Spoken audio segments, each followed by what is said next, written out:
사랑의 하나님 감사합니다. 귀한 주일날 예배드릴 수 있는 힘을 주시어 더블 정체성을 가지고 생명운동의 확산에 플랫폼 역할을 감당하는 오직 복음 시각과 생각으로 각인 풀이 체질되어 드림교회 모든 성도들이 원리스 되게 하여 주옵소서. 2020년을 보내며 복음이 확산되는 것에 우리 인생의 최우선 순위를 두고 복음이 우선되는 선택으로 다 양보해도 오직 예수 그리스도의 십자가 대속과 부활의 복음만 증거하는 영적 싸움에 승리하는 청지기들이 다 되게 하여 주옵소서. 예수가 그리스도이십니다. 오직 복음만 붙잡고 살리는 주역 인생이 되게 하시고 복음을 위해 헌신하는 사명 깨닫는 날이 되게 하여 주옵소서. 좋으신 하나님, 모든 것이 다 변해도 변하지 않는 행복의 근원 되신 예수 그리스도가 우리 인생의 가치관이 되어 주신 행복을 확산시켜 나가며 행복하지 않는 날이 단 하루도 없는 행복 전달자로 세워 주옵소서.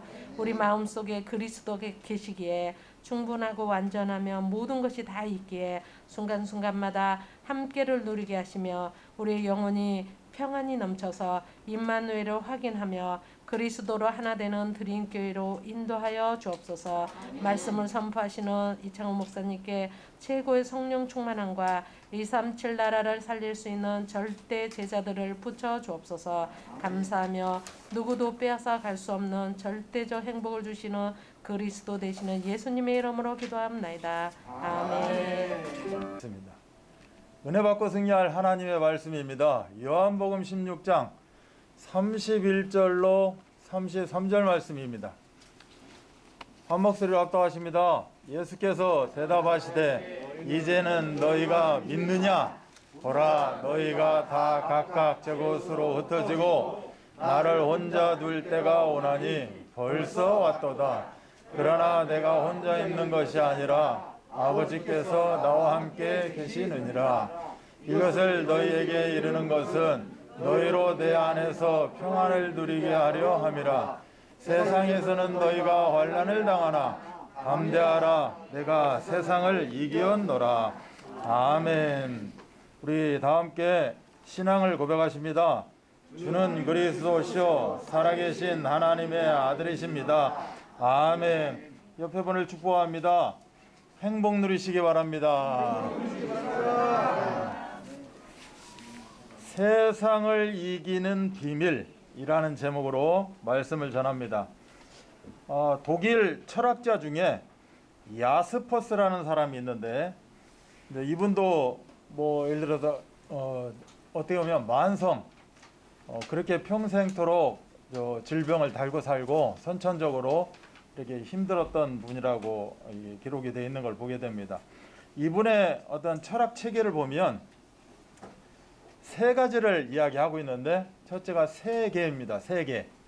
하나 둘 세 개가 아니라 세상의 세계. 그래서 세계를 좀 나누게 되면 물질, 뭐 생명, 마음, 정신, 우리가 이야기하는 세상을 이야기하는 거예요. 세상. 우리가 지금 세상 속에 살고 있죠. 그래서 세상을 이야기합니다. 이게 서론적인 부분에 우리가 좀 마음을 더 집중했으면 좋겠어요. 그래서 저를 보시면 세상 하나 이렇게 놓습니다. 세상, 세계. 그리고 실존이라고 그래요. 실존이 뭐냐? 세상에서 움직여지는 것들. 이름하여 인간이겠죠. 인간. 제일 중요한 건 인간이니까. 뭐 동식물들 여러가 다 움직이지만 어차피 인간을 위해서 있는 것이기 때문에 그러면 세상이 있고 인간이 있다라는 거죠. 인간. 그리고 신, 초월자.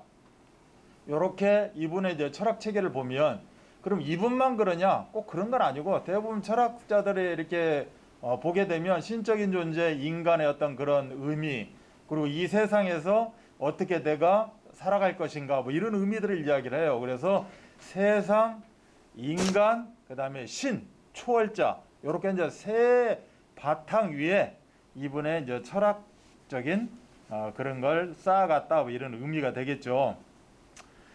우리가 살고 있는 이 세상입니다. 그럼 이 세상이 어떻게 이루어졌는가? 뭐 어떤 우주에서 어떤 섭리해 가지고 막 분자들이 터져서 뭐 이게 막 과학적인 작용에 의해서 세상이 이루어졌다.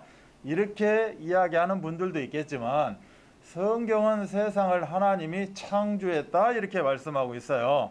그래서 그러면 세상의 주인은 누구냐? 하나님이 되시겠죠. 하나님이 세상을 창조하신 겁니다. 그리고 실존이라고 하는 그 인간은 뭐냐? 세상을 창조하시고 그 세상을 마음껏, 세상에서 마음껏 누릴 수 있도록 인간이라는 존재를 만들었다는 거죠. 그럼 인간은 도대체 어떤 모양을 가지고 만들었을까? 예를 들어서 개 모양도 아니고 호랑이 모양도 아니고 쥐 모양도 아니고, 근데 우리는 또 개나 호랑이나 쥐에 비유해가지고 인간이라는 존재를, 아, 저분은 호랑이상, 저분은 쥐상처럼 생겼다, 뭐 이렇게 또 비교하고 있어요, 세상이. 그러나 비교할 대상이 없죠. 인간은 누가 누구를 그 모델로 해서 만들었느냐? 하나님을 모델로 해서 만든 겁니다. 자, 그럼 우리 한번 따라서 고백합니다. 하나님은 영이시니 예배하는 자가 영과 진리로 예배할지니라. 자, 하나님은 영이라는 거예요. 영. 그러면 하나님을 모델로 인간을 창조했기 때문에 인간은 뭐다? 영이라는 겁니다. 근데 본인처럼 똑같이 영적인 존재로만 있는 것이 아니라 영을 둘러싼 그릇을 만들었죠. 이걸 보고 육이다라고 이야기합니다. 영과 육을 가지고 이 세상 만들어 놓은, 창조한 이 세상에서 마음껏, 정말 마음껏 놀으라고, 마음껏 누리라고 이렇게 인간을 영적인 존재, 육적인 존재로 만든 겁니다. 그리고 또 한 존재가 있죠. 바로 신, 초월자라는 존재가 있는 거죠. 그래서 세상과 인간과 신이라는 세 가지 그룹을 바탕으로 놓고 여기에 이제 철학 체계를 펴갔다. 그런데 이 두 번째 인간이라는 존재는 이 철학자가 보기에 뭘 이야기하고 있느냐? 한계를 이야기합니다. 한계. 그래서 이분이 주장하는 게 뭐냐? 한계 상황이라는 걸 주장을 해요. 그래서 세상이 있고 신이 있고 또 거기에 인간이라는 존재가 어떠한 뭘 가지고 인간이 이렇게 움직여 나가냐? 한계 상황이라는 겁니다. 한계. 그러면 결론은 인간은 한계에 부딪힌다는 거예요. 한계라는 게 있다는 거죠. 그래서 이 한계라는 것 속에 내가 무릎 꿇기도 하고 또 한계를 막 뛰어넘어서 한계를 이겨서 승리하는 삶을 살기도 하고 뭐 여러 가지가 있겠죠. 그런데 이분이 이 신, 초월자를 왜 만들어 놨을까? 세상을 움직여 나갈 때, 삶을 살아갈 때 분명히 실존이라는 존재에게는 뭐가 있다? 한계가 있다. 한계 상황이 부닥치게 되어져 있다. 한계 상황 속에서 자기 혼자 그렇게 힘쓰고 애쓰려고 하는 게 아니라 신적인 존재를 찾아가면서 거기서 한계를 뛰어넘는 역전시키는 그런 삶을 살아가야 되지 않겠느냐라고 한계 상황을 이제 이야기를 하는 겁니다. 이거를 우리가 좀 영적으로 좀 더 깨닫게 되면 분명히 하나님은 영으로 인간을 창조했고 영적인 존재고 여기에 세상을 지배하고 누리게 하기 위해서 세상에 육을 함께 함으로 말미암아 세상을 지배하는 존재로 만들었다는 거죠. 그런데 신이라는 요 존재, 초월자라는 존재, 이 초월자라는 존재에 하나님 한 분만 계시느냐? 그렇지 않다는 거예요. 하나님을 옆에서 돕고 섬기는 천사라는 존재, 여기도 신적인 존재로 포함되어 있다는 겁니다. 그런데 이 신적인 존재, 하나님을 보필하고 돕고 섬기도록 하나님의 어떻게 보면 그 비서로서, 우리가 쉽게 이야기하면 비서로서 돕는 자 역할을 하고 있는 요 신적인 존재, 천사라는 존재에 타락이 일어나고 그 신적인 존재가 교만함으로 말미암아 하나님을 대항하게 되죠. 그래서 우리가 참 이 신적인 존재 때문에, 보이지 않는 존재 때문에 힘들어하고 있는데 천사가 타락해서 귀신이라는 존재로 이제 전락을 하게 되는 겁니다. 그래서 하나님이 창조한 이 세상, 그 다음에 이 실존 인간, 그리고 이 신, 요 그룹에 뭐가 생겼다? 문제가 왔다라는 거예요. 지진이 오듯이 문제가 왔다. 쓰나미가 몰려왔다는 겁니다. 그 귀신이라는 존재가 이제는 이 세상을 공중권세로 잡게 되고, 즉 공중권세를 잡았다는 것은 영적인 의미로 이야기하는 겁니다. 육이 아니라 영적으로 이 세상을 붙잡게 되었다는 거죠. 그래서 이 세상을 타락시키고 인간을 타락시키게 만들었다. 그래서 인간을 타락시켰다는 것은 이 세상 속에서 신과 더불어 살아가야 될 존재가 하나님을 배반하고 하나님을 떠나게 만들었다. 이렇게 이야기를 하는 거죠. 그래서 살다 보니까 인간에게는 뭐가 있다? 늘 한계 상황이라는 게 오게 돼 있다. 그런데 이 신을 떠남으로 말미암아 인간들은 한계 상황이 100% 오게 되어 있는데, 그 누구 어떤 존재도 어떤 인간도 한계 상황은 오게 돼 있다는 거예요. 그래서 이 한계 상황을 신과 더불어서 신 앞에 신과 더불어서 한계를 뛰어넘고 그 상황을 극복해 나가야 되는데, 그렇지 못하고 인간 스스로 한계 상황을 극복하게 이르렀다는 거예요. 그러다 보니 안 되는 것들이 너무 많고 힘든 것들이 너무 많은 그런 속에서 인간들은 살아갈 수밖에 없다. 그래서 하나님을 떠남으로 말미암아 인간에게 오게 된 게 뭡니까? 영적인 문제가 왔다라는 겁니다. 자, 영적인 문제가 뭐냐? 저 따라서 고백합니다. 하나님은 영이시니. 하나님은 영이라는 거예요. 영적 존재라는 거죠. 영적으로 인간도 그래서 하나님의 모양대로 형상대로 창조된 인간의 그 영에 문제가 왔다라는 거예요. 왜 문제가 와요? 하나님을 떠났기 때문에 문제가 왔다라는 겁니다. 그리고 이 귀신이라는 존재가 하나님을 떠나게 만들었다는 거죠. 그래서 하나님을 떠남으로 영의 존재에 문제가 왔다라는 거예요. 자, 하나님을 떠남으로 이제는 하나님 자녀가 아니고 마귀의 지배를 받는, 그 세상의 지배를 받는 세상 사람, 이름하여 세상 사람 마귀의 자녀로 우리는 어떻게 보면 의자를 옮겨 앉게 되어졌고, 뿐만 아니라 그러므로 말미암아 하나님은 영의 그 존재, 영적인 힘이 나와 함께 해야 내가 한계 상황을 극복하고 살아갈 수 있는데, 그러지 못함으로 말미암아 영의 문제가 오고 영의 문제가 옴으로 말미암아 인간의 삶은 이제 세상 말로, 속된 말로 뒤죽박죽이 되어졌다는 거예요. 그러니 늘 정신적으로 흔들릴 수밖에 없고 혼란 가운데 있을 수밖에 없고, 요새는 지금 세상은 제일 잘 되는 곳이 있어요. 제일 잘 되는 곳이 어디냐? 정신과 의사들입니다. 그분 의사가 이야기를 해요.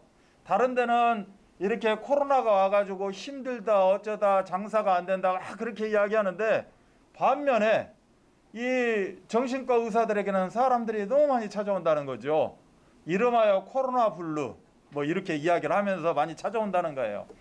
그리고 지금은 정신과가 뭐 뒤에 들어가 있는 게 아닙니다. 정신과 간다고 해서 뭐 우리는 옛날 같으면 막 정신과 몰래 갔다 오고 그냥 뭐 뒤로 뒷문으로 살짝 들어갔다 오고, 예를 들어서 큰 대형병원도 막 몰래 이렇게 이야기해놨다가 살짝 들어갔다 빠져나오기도 하고 이렇게 살았었는데, 지금은 그렇지 않아요. 굉장히 앞으로 나와 있습니다. 공개적이고, 그리고 TV나 이런 데 보면 정신과 그 의사들이 나와가지고 이런저런 많은 이야기를 하고 이제 많은 사람들에게 도움을 주게 되죠. 하나님을 떠남으로 말미암아 하나님은 영이시니 영의 문제가 다가왔죠. 그러니 이제 정신적으로 문제가 생기기 시작합니다. 정신이 헷갈려요. 즉 마음과 생각과 모든 것 속에 고통이 찾아온다는 거예요. 그러니 내 육신이 온전하겠습니까? 그러면 저는 지금 여러분이 보시다시피 육신에 문제가 있어요. 육신에 문제가 있잖아요. 그리고 확연히 표시가 됩니다. 그리고 저처럼 이렇게 지체 문제가 없으신 분들은, 잘 뛰어다니시는 분들은 저 보면 아유 이창환 목사님 참 힘들겠다, 안타깝다, 뭐 아유 저 어떻게 저러고 사실까, 뭐 이런 생각들을 많이 하신다고 그래요. 이 말은 무슨 말이냐? 제 정신이 온전하겠어요? 이 말을 하고 싶은 거죠.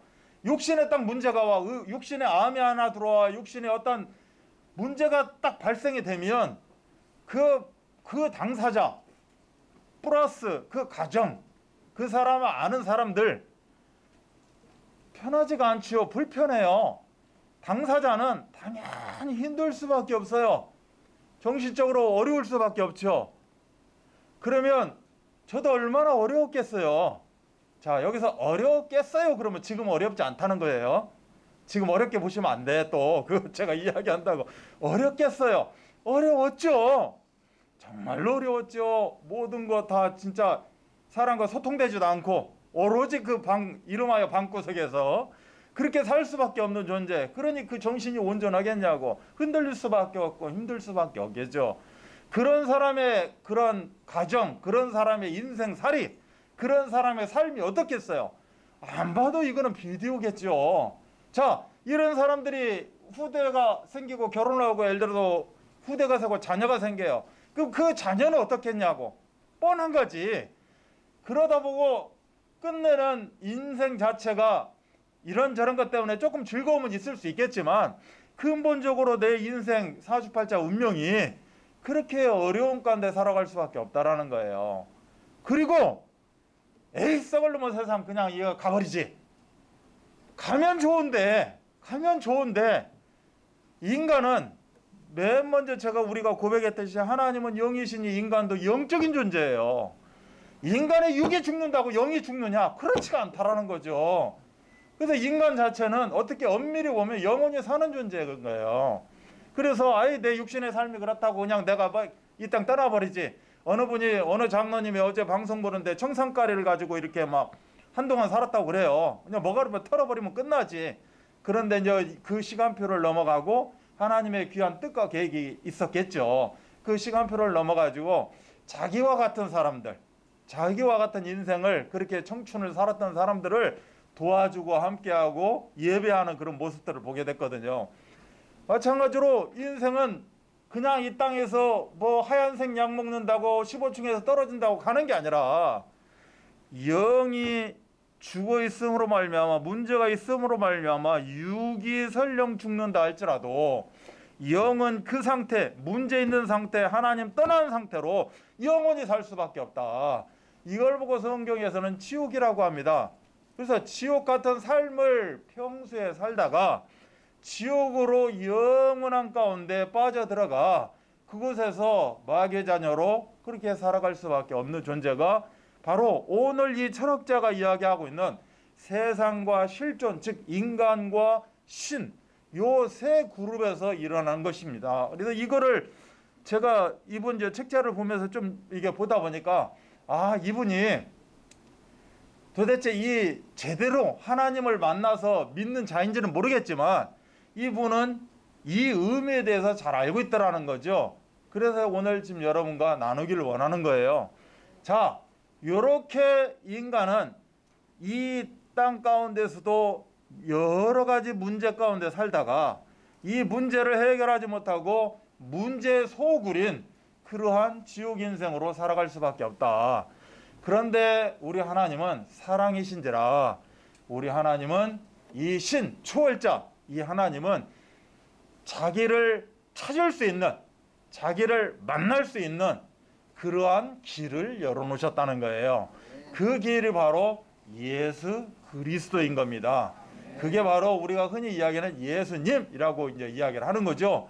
자, 이 예수님을 이 땅에 보내셔서, 즉 하나님이 예수라는 이름을 가지고 이 문제를 해결할 수 있는 모든 인간이 이 문제 가운데서 한계 상황 가운데 빠져 살 수밖에 없는데 그것이 사주팔자 운명이라고 살 수밖에 없는데 그러나 하나님은 사랑이신 거로 하나님을 만나기만 하면 붙잡기만 하면 이 한계 상황 속에서 하나님께 무릎 꿇기만 하면 하나님이 도와주겠다, 인도하겠다. 너를 내가 원래 인간의 그 모습대로 살 수 있도록 해주겠다 라고 예수를 이 땅에 보내셨고 그 예수가 그리스도의 능력을 가지고 즉 예수 그리스도의 그 이름으로 우리와 함께 하시는 겁니다. 그래서 길이요 진리요 생명 대신 선지자, 하나님을 만나는 선지자로 이제는 하나님을 떠난 이 죄 가운데 빠져있는 우리 인생을 완벽하게 해결하신 제사장으로 이제는 우리를 붙잡고 아까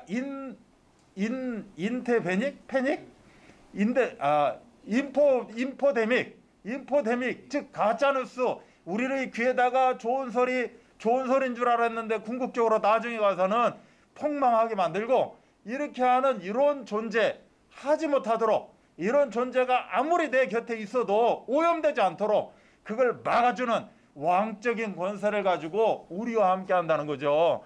그래서 그 예수 그리스도를 붙잡기만 하면, 예수 그리스도를 내 입으로 고백하기만 하면, 예수 그리스도를 내가 생각하기만 하면, 예수 그리스도를 선포하는 이 자리에서 감사합니다, 나도 하나님 자녀입니다 라고 고백하기만 하면, 그때부터 어떤 한계 상황 속에 오더라도 한계 상황 속에 빠지지 말고 한계 상황을 극복할 수 있는 그 길, 예수 그리스도 이름 붙잡고 하나님께 고백하는 그런 시간표 속에서 우리는 정말 완벽한 영적 기반 하에 이제는 풍성한 응답을 누리게 되어 있다라고 성경은 이야기하고 있고, 오늘 이 학자도 이런 의미로 가지고 우리한테 지금 이 자기의 철학 세계를 이야기하고 있는 겁니다. 그래서 이 시간에 오늘 2부 예배 제목이 확신 인생이에요. 확신 가져라는 거예요. 흔들리지 말라는 거죠. 내가 비록 영접했어도 하나님 자녀라고 고백하면서도 한계 상황에 부딪히게 되면, 이 문제 저 문제 부딪히게 되면 또 다시 돌아가는, 또 다시 원망하고 또 다시 무릎 꿇어버리는 이런 상황에 빠지지 말고, 언제든지 하나님 자녀는 영원히 함께하는 하나님 자녀다. 그래서 든든한 반석 위에 있다라는 것을 흔들리지 말라라고 말씀하고 있어요. 그래서 오늘 저 따라서 다시 한번 고백하시면서 내가 하나님을 몰랐다. 그럼 이 시간에 하나님을 붙잡는 시간 되시고, 하나님을 섬세하게 다 몰라도 돼요. 예수 그리스도 이름으로 하나님은 나의 아버지십니다 라고 고백만 하면 끝나는 겁니다. 그걸 인정하시면 돼요. 믿음으로 고백하시면 됩니다. 그리고 전혀 흔들리지 않는 확신 인생 사시기 바랍니다. 저를 따라서 고백합니다. 하나님 아버지, 감사합니다. 내가 누구인지 정확히 알았습니다. 이 시간 마음의 문을 열고 예수 그리스도를 내 인생의 주인으로 모시기 원합니다. 붙잡기 원합니다. 앞으로 인생 영원토록 인도하시고 역사하시고 축복하여 주옵소서. 예수 그리스도 이름으로 기도합니다. 아멘. 이게 흔들린다는 거예요. 여러분이 진짜 이 시간에 예수 그리스도 내 안에 모시기를 원합니다 라고 생각만 했다면, 그렇게 원했다면 여러분은 든든한 반석 위에 서 있는 거예요. 아멘. 그래서 견고한 영적 기반 흔들리지 말라는 거죠. 입으로는 고백하면서 또 그런 짠챙이 문제, 무슨 문제 하나 왔다고 또 다시 또 그 세상 속에 빠져들어가 버리면 하나님을 본 필요가 있어요. 분명히 세상이 있는가 하면 세상을 마음껏 움직이는 실존, 살아있는 존재, 인간, 내가 있다라는 거예요. 근데 인간에게는 뭐가 다가온다? 한계 상황이 밀려온다. 그렇기 때문에 누가 있다? 초월자가 있다라는 거예요. 그래서 그 초월자 대신 예수 그리스도 이름으로 하나님께 고백하고, 아멘. 아, 이거는 나에게 온 한계 상황은 이거를 딛고 일어나라는 거구나. 이거를 걸림돌이 아니라 디뎌서 이제는 또 뒤에 있는 축복을 누리라고 하는 거구나. 아멘. 이 응답을 우리가 누리셔야 됩니다. 아멘. 그래서 절대 흔들리실 필요 없어요. 설령 내 마음에 살랑살랑 이렇게 어려워진다 해도 그 즉시 예수 그리스도 이름으로 나에게 이렇게 어려움을 갖다 주는 모든 저주의 세력은 떠나갈지어다. 어려워요? 아니거든. 왜 안 해요? 이 기반이 없어. 기반이 어디로 갖다 내버려 뒀는지 또 흔들리는 거예요. 여러분 지금 앉아있는 의자 있잖아요. 의자. 이 의자를 딛고 한번 의자 위에 올라가서 서보세요. 그 의자 탄탄한 기반 아니에요. 한다니까. 이런 기반 말고 단단한 의자, 단단한 반석 대신 예수 그리스도가 내 인생의 기초요, 근본이요, 기반되는 줄 믿습니다. 아멘. 그래서 오직 예수 그리스도의 이름 붙잡고 나가시면 돼요. 당당하게. 아멘. 가다가 조그마한 뭐 물이 있고 뭐가 있어서 내가 물 튀기고 꾸정물이 튀겼는데요. 아유 억울해요. 억울할 필요 없어요. 하나님이 꾸정물 통해서 뭔가 얻으라는 게 있어. 나가시면 돼. 아멘. 그 꾸정물 가지고 또 넘어진다. 이걸 보고 실족하는 삶을 살아간 거예요. 이렇게 실족할 필요 없다니까. 그냥 나가시면 돼. 아멘. 이 응답을 누리시기 바랍니다. 그래서 우리는 살아가면서 많은 상황을 맞이하지만 상황 변화에 적응하면서 우리는 인간은 살아가게 돼 있어요. 그래서 인간은 어디다 내놔도 사막에 떨치든 뭐 어디다 내놔도 인간은 살게 돼 있다니까. 힘들어서 그렇지 살게 돼 있는 게 인간이에요. 인간 자체가 그렇게 만들어졌다니까 지금. 그래서 실존으로서의 인간은 이 상황 속에 있는 겁니다. 늘 이런 어떤 상황, 한계 상황이든 좋은 상황이든 이 상황 가운데 있다라는 거죠. 그래서 이 한계 상황은 우리 스스로 변화시킬 수도 없고 피할 수도 없어요. 제가 태어났더니 전주이시래요. 이것도 상황이에요. 이것도 한계예요. 나는 고씨가 되고 싶었다니까. 나는 박씨가 되고 싶었고 박혁거세 밑에서 태어나고 싶었다니까. 근데 아니요, 나는 이씨래. 전주이씨래. 언제 죽는지, 내가 어떤 상황 가운데 빠져 있는지 이거를 앞으로 올 1분, 5분, 10분의 미래도 우리가 알 수 없는 존재라니까. 아멘. 그리고 이 상계 상황 속에 또 중요한 단어가 하나가 있는데 싸움이에요. 싸움. 인간은 그렇게 늘 싸우면서 살아가게 돼 있어. 이 싸움이라는 단어를 여러분이 잘 주시해야 돼요. 아, 나는 싸움 없이 살아가야겠다. 아니라니까. 잘못된 생각이야. 인간은 모든 것 속에 그 어떤 거하고든지 싸우게 돼 있어. 싸우게. 그러면 어차피 싸우게 되어 있으면 이 싸움을 지혜롭게 이겨나가야 될 거 아니겠어요? 나는 우리 부부는 절대 안 싸울 거야.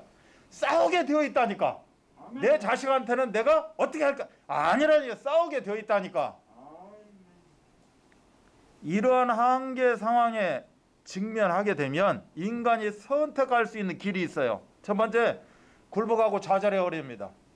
아예 그냥 그래요. 아유, 나 알았어 하고 무릎 꿇으면 된다는 거죠. 굴복하고 좌절해요. 이거는 아주 나약한 방법입니다. 말하자면 비겁한 행위가 되겠죠. 그러다 보니까 우리나라 자살률이 OECD 1위예요. 1위. 뭐예요? 나한테 그러한 내가 자살할 수밖에 없는 그분 생각에 자살할 수밖에 없는 한계 상황이 밀려왔다라는 거예요. 그럼 여기에 내가 어떻게 했어? 굴복하고 좌절해버린 거예요. 그래서 우리나라가 좀 창피한 이야기지만 자살률 1위예요. 두 번째는 한계 상황에 맞서 이를 수용하고 극복하는 거죠. 그러기 위해서 내 자아를 더 뭐 이렇게 더 크게 자각하고 뭐 이렇게 나를 더 이게 어떻게 보면 돌을 닦기도 하고. 왜? 내가 극복해야 되니까. 네가 신이야. 네가 할 수 있어 라고 하니까 나를 뭐 굉장히 막 훈련시켜 나가려고 노력들을 많이 해요. 세 번째는 신, 즉 초월자를 찾아가는 상황 변화예요. 그래서 이 초월자 앞에서 내가 어떤 상황 가운데 한계 상황이 있어도 그 초월자 앞에서 이 상황을 역전시키는. 그래서 우리가 드라마에 보면 반전 드라마 이렇게 많이 이야기를 하잖아요. 그 주인공이 그렇게 힘들게 살다가 어느 딱 정점부터 딱 역전시켜가지고 나중에는 해피엔딩으로 끝나버리는, 다 이런 게 여기서 나온 거라니까. 이게 내 스스로가 그걸 극복하는 게 아니라 어떤 계기가 있어요. 계기. 드라마도 보면 영화도 보면 그래요. 어떤 계기가 있어요. 이 계기가 뭐요? 신, 초월자를 만나는 계기가 돼야 되는 거죠. 그래서 그 초월자를 만나고 초월자 앞에 수고하고 무거운 짐을 내려놓음으로 말미암아 이제는 상황을 역전시켜서 반전 드라마를 쓰게 만드는, 아멘, 그런 의미를 우리가 좀 누렸으면 좋겠습니다. 그래서 이 한계 상황의 싸움이라고 이야기했어요. 그래서 인간의 어쩔 수 없는 그런 운명적 상황, 숙명적 상황, 이게 싸움이에요. 싸움. 그래 부득불 싸울 수밖에 없다니까. 뭐고 싸요? 자연과 더불어 싸웁니다. 여러분 안 싸우고 사는 것 같죠? 싸우는 거예요. 지금 예를 들어 가지고 갑자기 바깥에 딱 예배가 끝나고 집에 가는 순간인데 비가 막 쏟아지기 시작해요. 이제 갑자기 밀려오지 걱정이. 이거 어떻게 하지? 어떻게 하지 하다가 각자 기발한 생각들을 합니다. 그래, 빗 사이로 내가 뚫고 지나가지. 뭐 어떤 사람은 뭐 이렇게 저한테 어느 분이 물어보시더라고. 이 앞에 박스 있는데 박스 쓰고 가면 안 되냐 저번에. 그러다가 내가 가지고 있는 건 이 주부밖에 없는데 하나님 죄송해요 하고 주부 딱 피고 이렇게 뛰어가기도 하고 뭐 이거 샥 뒤집어 쓰고 뛰어가기도 하고. 이게 다 싸움이에요. 어떤 자연 환경에 딱 부딪히게 되면 인간은 살아남기 위해서 뭐 해야 된다? 싸워야 된다는 거예요. 아멘? 우리는 싸움꾼이에요. 싸움꾼. 괜히 인간들끼리 싸우는 게 아니라 인간과 인간 사이에 또 싸움을 합니다. 어떻게 싸워요? 지금도 방송에 보면 뭐 어디 내전 어디에 총칼 들고 뭐 데모하고 막 그런 식으로 막 인간은 계속해서 싸워가는 거예요. 오늘도 아마 이 정부에 대해서 엄청 반기를 두고 싸우는 사람 많을 거요. 1인 시위, 국회의사당 앞에서 1인 시위하는 사람들이 있고 어떤 사람들 보니까 막 비대면한다고 차에다가 깃발 꽂고 막 차가 삥 가면서 나라의 정책에 대해서 싸우기도 하고 이렇게 인간과 인간 사이에 여러 이제 싸움을 하게 됩니다. 그리고 또 한 가지 싸움이 뭐냐? 자기와의 싸움이에요. 자기와의 싸움.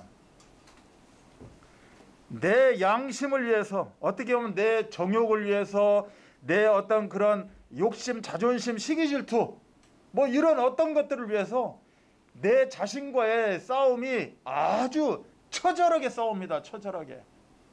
여러분 싸우셔야 돼. 자기 자신과. 그 정욕과 싸우는 게 아니라 정말 내가 어떻게 하면 더 제대로 된 올바로 된 신앙인으로 살아갈 수 있을까? 내가 전도자로 살아갈 수 있을까? 늘 갱신하고 늘 바꾸고 변화시키고. 아멘? 이 싸움이 보통 싸움이 아닌 거죠. 그래서 이 스스로 자기가 이렇게 딱 갖고 있는 게 있어요. 이걸 보고 이제 자기가 내세우고 있는 율법이라고 합니다. 예, 나는 이거 안 돼. 이거 벗어나면 안 돼. 나는 이거 가지고 있을 거야. 이런 것들이 있으므로 말미암아 더 싸우게 되겠죠.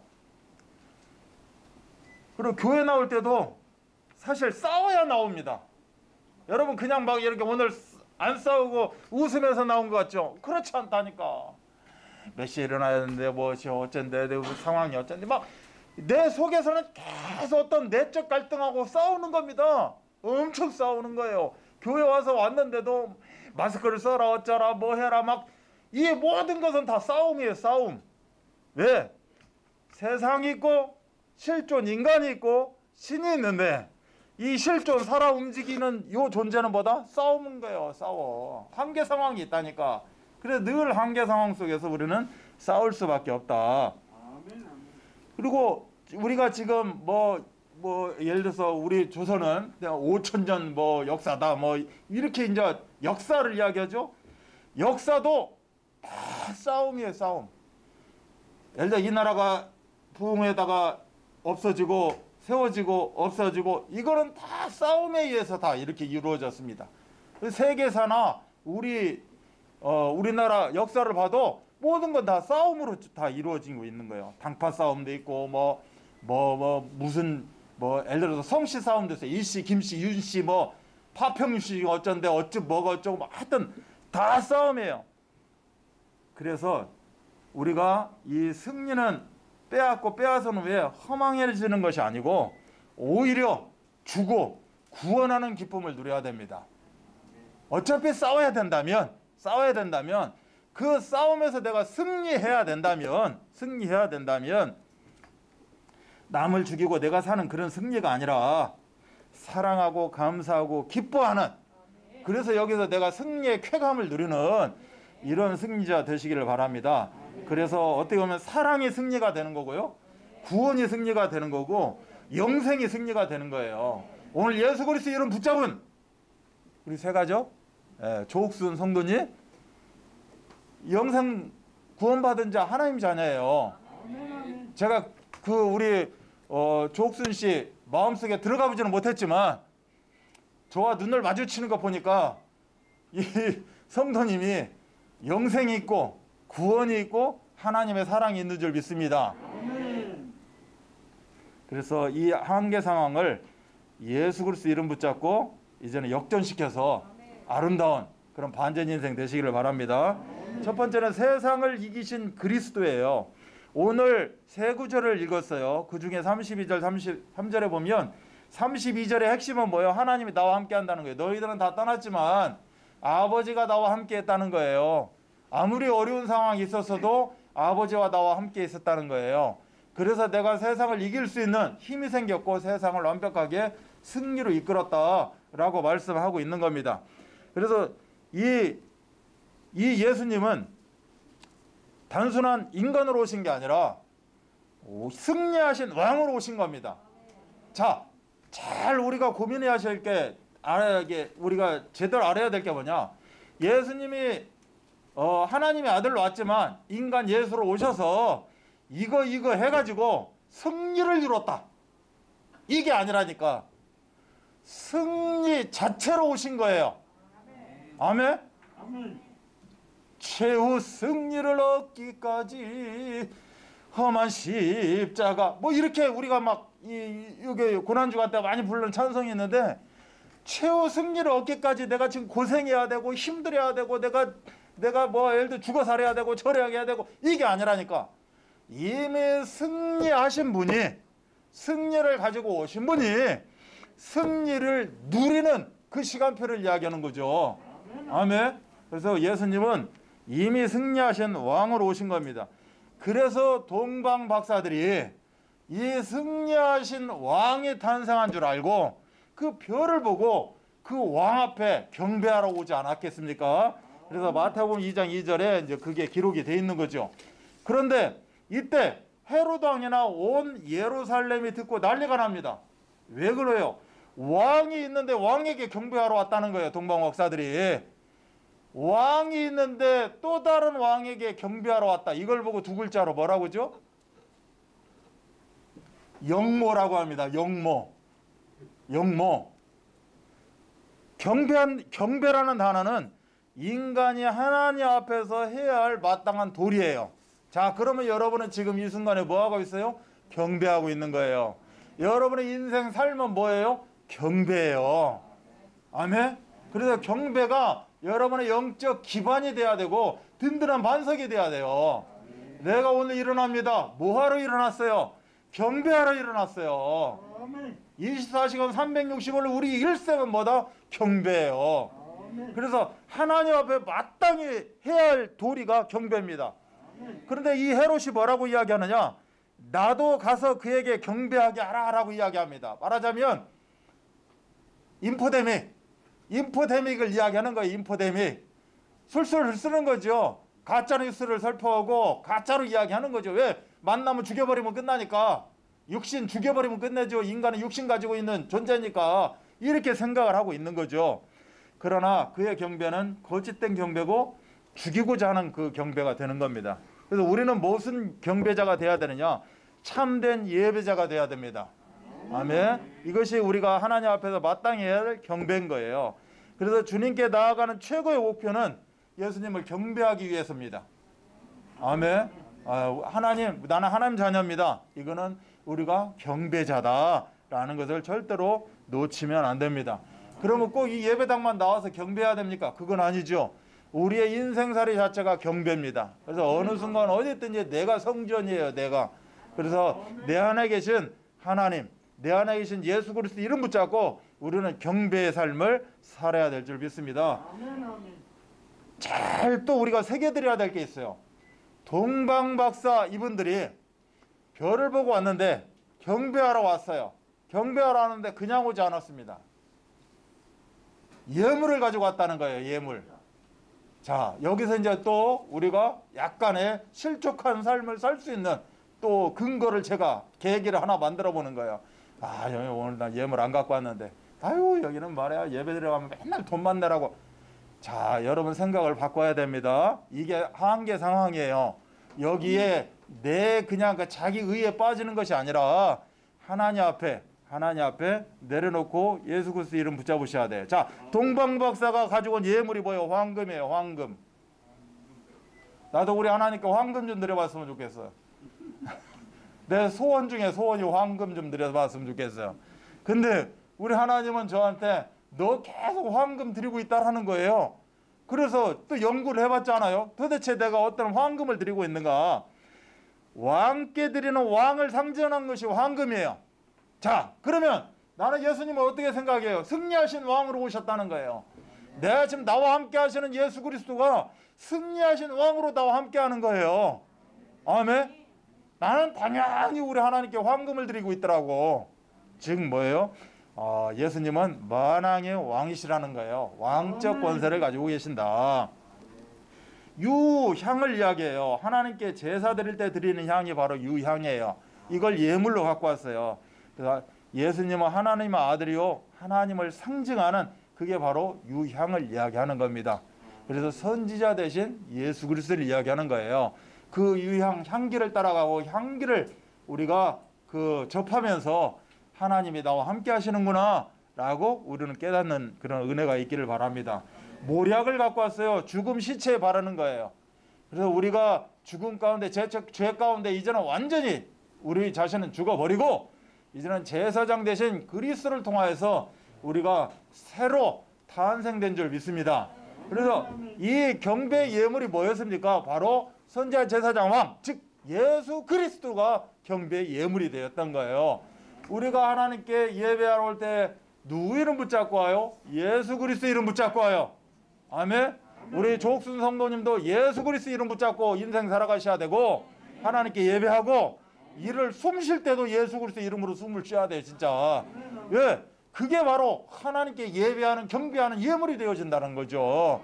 우리가 돈 몇 푼 드리는 게 예물이, 그거는 우리가 세상적으로 형식적으로 이걸 통해서 하나님 나라를 위해서 쓰이기 위해서 드리는 예물이고, 우리의 중심은 예수 그리스도 이름으로 우리는 살아가는 줄 믿습니다. 그래서 예수님은 승리하러 이곳에 오신 것이 아니라 승리에서 승리로 향하시는 바로 겸손의 왕이시는 거예요. 이거를 우리가 꼭 기억하시기 바랍니다. 예수님은 승리하셨고 승리하신 상태에서 승리로 향하시는, 승리를 누리시는 그런 겸손의 왕이시다. 왜 겸손의 왕이냐? 예수님이 예루살렘 성에 예루살렘에 가실 때 낙이 타고 가시는 거예요. 그 어린 낙이 정말로 바로 쓰러질 것 같은 그 어린 낙이 겸손을 나타나고 있죠. 큰 그냥 아주 튼튼한 뭐를 타도 될 텐데, 가마를 타도 될 텐데, 그런데 진짜 왕의 대관식에는 이렇게 나귀를 타고 가고 하는 이것이 이때 당시였던 풍습이었다. 그래서 예수님이 이렇게 하신 이유는 왕이신 예수님이, 승리하신 예수님이 또 다른 승리를 향해서 걸어가시는 그 모습이다라고 우리가 볼 수가 있는 겁니다. 그래서 승리에서 승리로 행하시는데 최종 승리만을 위해서 나머지는 고통하고 절망하고 참어, 너 괜찮아, 참는 거야, 이렇게 고통과 참고 이게 하는 것이 아니라 실질적으로 승리에서 승리로 향하시는 그 예수님은 현재 승리를 누리고 있는 거고, 그 예수님은 우주적인 승리를 지금 만끽하고 있는 거예요. 자, 그럼 예수 그리스도 이름 붙잡으면 우리는 어떻습니까?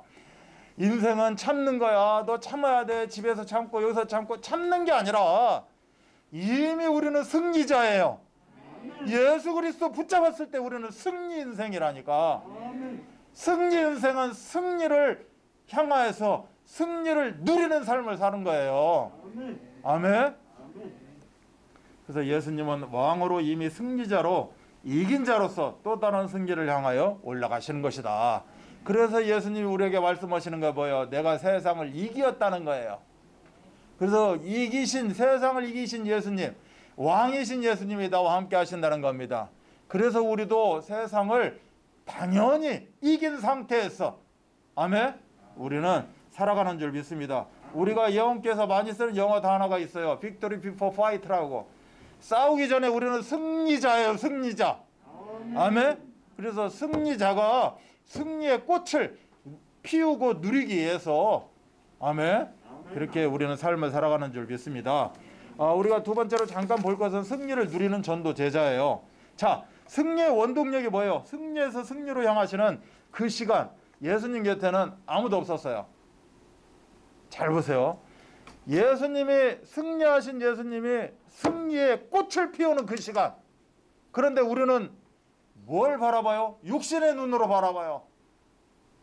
최후 승리를 얻기까지 십자가 고통, 피 흘림, 와 골고다 언덕길, 이 속에 있다 보니까, 그리고 내가 이 곁에 있으면 나는 죽을 거야 라는 그 생각 속에서 예수님 곁에는 아무도 없습니다.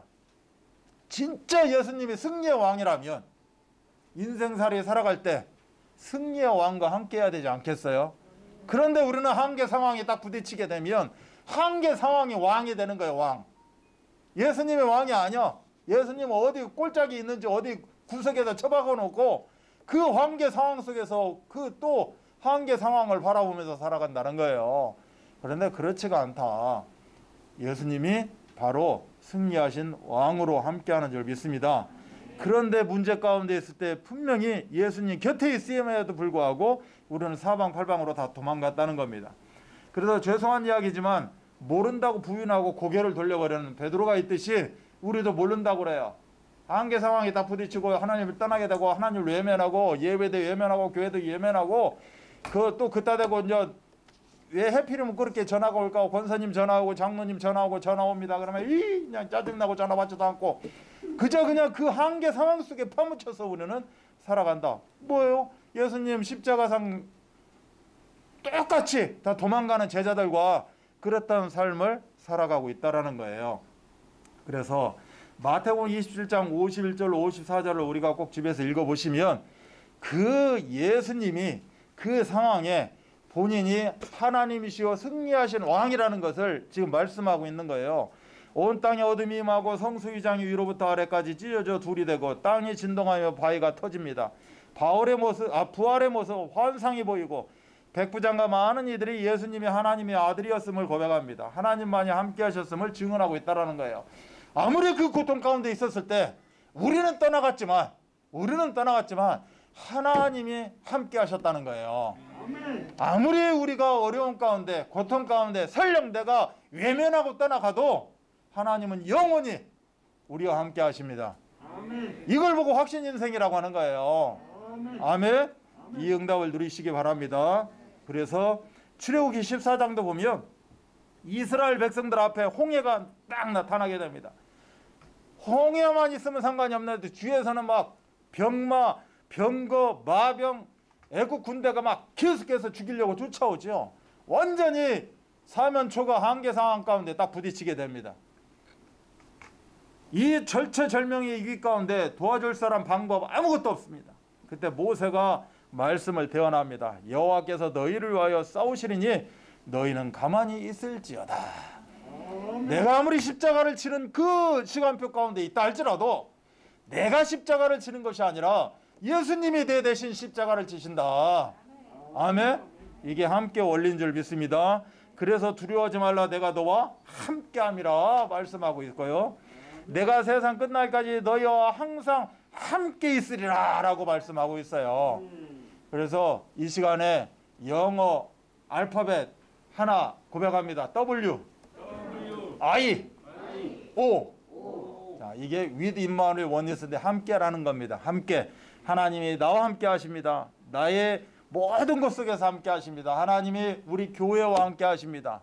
하나님이 어찌 그리 하시고 5분 미래도 모르는 내 인생을 어찌 그리 하시고 하나님은 나의 모든 상황 가운데 함께 하시는 줄 믿습니다. 이걸 보고 원리스 함께라고 하죠. 그래서 하나님이 우리와 영원토록 함께 하신다. 아멘. 설령 내가 나쁜 짓을 해도 내가 하나님을 배반해도 우리 하나님은 영원히 함께 하신다. 절대 놓치지 마시기 바랍니다. 그래서 그 힘 가지고 우리는 하나님이 나를 통해서 내가 어떤 사람일지어도 상관없이 하나님은 나를 통해서 하실 일이 분명히 있다라는 거예요. 그래서 하나님이 주신 가장 큰 선물이 뭐냐? 바로 담대하라는 겁니다. 왜 담대해야 되느냐? 인생이 그렇게 녹록지가 않다. 내가 너를 통해서 할 일이 있는데 그걸 이루기 위해서는 인생살이가 그렇게 가볍지 않다라는 거예요. 그래서 어떻게 하라? 고백합니다. 담대하라. 담대하라. 왜? 하나님 함께 하기 때문에 그래요. 그래서 항상 어느 상황 가운데 담대하시기 바랍니다. 히브리 10장 35절은 담대함을 버리지 마라. 큰 상을 얻게 된다는 거예요. 담대함을 가지고 있으면 큰 상을 얻게 되어 있다라고 또 말씀은 자상하게 이렇게 기록을 해주고 있는 겁니다. 그래서 두려움과 염려는 사탄이 주는 선물이에요. 이 선물에 우리가 웃고 즐겁게 넘어가면 안 됩니다.